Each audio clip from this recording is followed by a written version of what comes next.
எக்கோய் காமாட்சியக்கா உள்ள என்ன பண்ற? அடடே, யாரு? சண்முக வேலா. ஆ. வாப்பா, வா வா வா வா வா. எப்படி இருக்கப்பா? சோழிய உருட்டி செம்புக்குள்ள போட்ட மாதிரி கல்ல கல்ல கல்ல கல்லன்னு இருக்குமே அப்பா ஒரு சிரிப்பு. போப்பா, இந்த சிரிப்பை கேட்டு எத்தனை நாள் ஆச்சு. ஏன்பா, நீ வர்றேன்னு ஒரு கடுதாசி போட்டிருந்தா என் மவனை ரயில்வே ஸ்டேஷனுக்கு அனுப்பிச்சிருப்பேன் இல்ல? கடுதாசி எழுதி போட்டிருந்தா மட்டும் உன் மகன் ரயில்வே ஸ்டேஷன்ல வந்து தொபீர்னு குதிச்சிருவானாக்கும். சரி சரி சரி, உன் சம்சாரம் என் மருமக எல்லாரும் சேமமா இருக்காங்கல்ல? பகவான் புண்ணியத்துல அவங்களுக்கு எந்த குறையும் இல்லக்கா. ஏன் தம்பி, வர்றது வர்ற, அவங்களையும் உன் கூட கூட்டிட்டு வந்திருக்க கூடாது? அக்கா, உன்னையும் மருமகளையும் பார்க்கணும்னு அவளுக்கும் ஆசைதான். ஆனா நகரத்தை பார்க்க வாடினா நடுங்கிக்கிட்டே நடு வீட்டுக்குள்ள உருண்டுருவா. நான் இதையெல்லாம் சுமந்துட்டு வர்றதே பெரும்பாடு.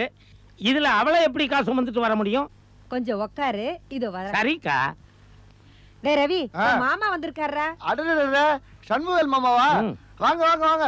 எப்படி இருக்கீங்க மாமா? சௌக்கியமா இருக்கே? நல்லா இருக்கேன். நானும் நல்லா இருக்கேன். முதல்ல இத புடி. என்ன மாமா இது?